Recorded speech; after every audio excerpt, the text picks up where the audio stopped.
ఏపీలో రాజకీయం వేడెక్కుతుంది. ఎన్నికల వేళ అనూహ్య పరిణామాలు చోటు చేసుకుంటున్నాయి. సార్వత్రిక ఎన్నికలకు సిద్ధమవుతున్న వేళ పార్టీలు మారిన ఎమ్మెల్యేల అనర్హత పిటిషన్లపైన స్పీకర్ విచారణ చేస్తున్నారు. 8 మంది పార్టీ మారిన ఎమ్మెల్యేలపైన స్పీకర్ నిర్ణయం సంచలనంగా మారబోతుంది. అసెంబ్లీ ఎన్నికల ముందే జరిగే రాజ్యసభ ఎన్నికల లెక్కలు సీఎం జగన్, టీడీపీ చీఫ్ చంద్రబాబుకు ప్రతిష్టాత్మకంగా మారుతున్నాయి. దీంతో అసెంబ్లీ వేదికగా తీసుకునే నిర్ణయాలపైన ఉత్కంఠం కొనసాగుతుంది. టీడీపీ, వైసీపీ నుంచి పార్టీ మారిన ఎమ్మెల్యేలపై స్పీకర్ నిర్ణయం దిశగా అడుగులు వేస్తున్నారు.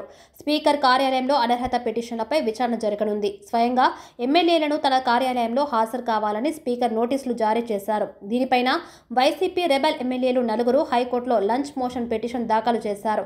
స్పీకర్ విచారణ నోటీసులు రద్దు చేయాలని కోరారు. తమకు ఇచ్చిన నోటీసులపైన మెటీరియల్ కావాలని కోరారు. దీనిని హైకోర్టు విచారణకు స్వీకరించడంతో ఏం జరుగుతుందనేది ఆసక్తికరం మారుతుంది.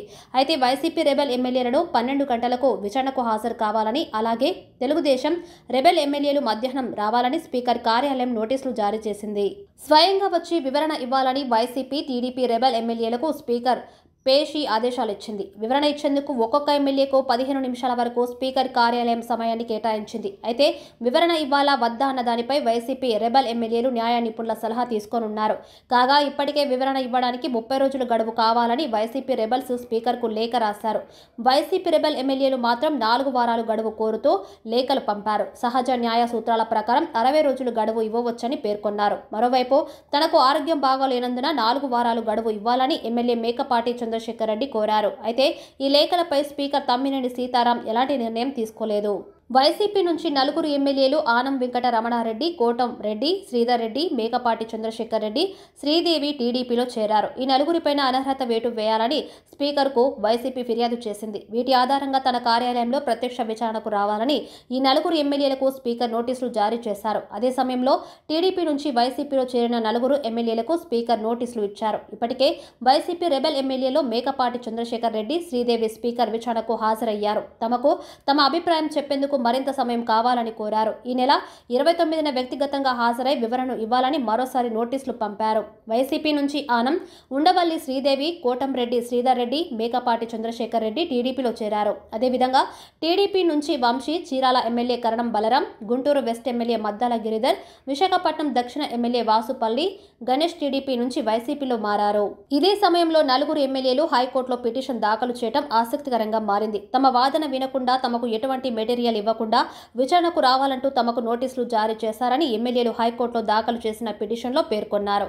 కోర్టులో విచారణ సమయంలో ఎటువంటి నిర్ణయం వస్తుంది, స్పీకర్లు ఎలాంటి అడుగులు వేస్తారనేది ఇప్పుడు రాజకీయంగా ఉత్కంఠం పెంచుతుంది. ఈ సమయంలోనే వైసీపీ నుంచి టీడీపీలో చేరిన ఎమ్మెల్యేలు సైతం మండలి చైర్మన్ నోటీసులపై హైకోర్టులో లంచ్ మోషన్ పిటిషన్ దాఖలు చేశారు. లంచ్ మోషన్ పిటిషన్ దాఖలు చేశామని మండలి చైర్మన్కు అడ్వకేట్ ద్వారా లేఖ పంపారు. లంచ్ మోషన్ పిటిషన్ మధ్యాహ్నం విచారణకు వస్తున్నందున తాను హాజరు కావడానికి 1 రోజుల సమయం కావాలని సి రామచంద్రయ్య కోరారు. ఇటు స్పీకర్ కార్యాలయం, అటు హైకోర్టులో రెబెల్ ఎమ్మెల్యేల పిటిషన్లు విచారణ వేళ ఈ సాయంత్రానికి ఎలాంటి నిర్ణయాలు వస్తాయనేది ఇప్పుడు రాజకీయంగా ఆసక్తికరంగా మారింది. నారా చంద్రబాబు నాయుడు అనే నేను ఈ రాష్ట్ర ముఖ్యమంత్రిగా మళ్లీ ప్రమాణ స్వీకారానికి సిద్ధమవుతున్నటువంటి మన పార్టీ జాతీయ అధ్యక్షులు నారా చంద్రబాబు నాయుడు గారికి, వేదికలకు ఇచ్చిన పెద్దలకి నమస్కారం. ఈ రాష్ట్రంలో వైఎస్ఆర్ కాంగ్రెస్ పార్టీ ప్రభుత్వం ఎలా ఉంది ఒక్క మాటలో చెప్పండి అని ప్రజలను అడిగితే ప్రజలు చెప్పే మాట, వైఎస్ఆర్ కాంగ్రెస్ పార్టీ ప్రభుత్వం ఒక చేత్తో 10 రూపాయలు ఇచ్చి ఒక చేత్తో 100 రూపాయలు లాక్కునే ప్రభుత్వం అని చెప్పే మాట. ఎందుకంటే అది అక్షర సత్యం. కరెంటు ఛార్జీల దగ్గర నుంచి ఉప్పు, పప్పు, నిప్పు, బియ్యం దాకా అది ఇదని తేడా లేకుండా అన్ని రేట్లు పెరిగిపోయిన పరిస్థితి. మామూలుగా కరెంటు తిగిలి పట్టుకుంటే షాక్ కొడతాయి. కానీ ఆంధ్ర రాష్ట్రంలో నెల నెల మన జగనన్న మనకిచ్చే కరెంటు బిల్లులు పట్టుకుంటే గుండె దడదడా దడదడా దడదడా దడదడా చేతులు షాక్ కొట్టే పరిస్థితి. ఈ పరిస్థితుల్లో నేను ముఖ్యమంత్రి జగన్ గారికి చెప్తూ ఉన్నా, జగన్ గారు మీరు సిద్ధం అంటున్నారు. ప్రజలంతా కూడా మీకు వ్యతిరేకంగా యుద్ధానికి సిద్ధం అంటున్నారు. ప్రజలంతా కూడా జగన్ గారికి వ్యతిరేకంగా యుద్ధానికి సిద్ధం అంటున్నారు. జగన్మోహన్ రెడ్డి గారు మీరు ముఖ్యమంత్రిగా అనేక పొరపాట్లు చేశారు, ప్రజా వ్యతిరేక చర్యలు చేశారు. అవన్నీ ఒక ఎత్తు. మీరు చేసిన అతి పెద్ద తప్పు, ముఖ్యమంత్రిగా మీ రాజకీయ జీవితాన్ని శాశ్వతంగా లేకుండా చేసిన తప్పు ఏమిటో తెలుసా జగన్ గారు?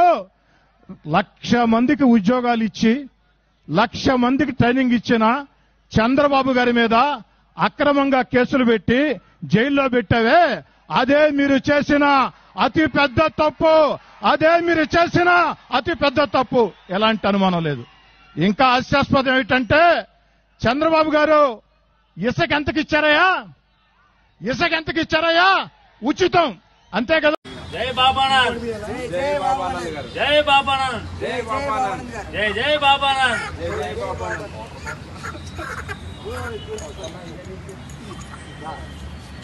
మధ్యలో పాటించారా? మందులో కోడి లైవ్ లో కోడి రాజు గారు. కోడిరాజు. జై బాబా విజయ్ బాబా, మా దొడ్డి బాబానంద గారికి, రామానంద గారికి జై Baba Vijay Baba. Thank you sir. జై బాబానంద్, బాబానంద గారు, బాబు ఆనంద్. జై బాపు ఆనంద్, బాపు ఆనంద్. ఆనంద్ గారు అంతానండి అండి.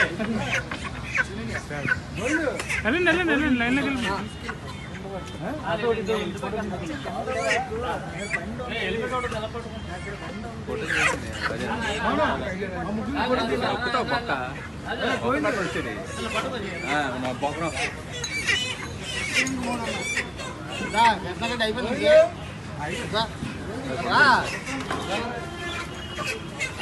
లావు కూడా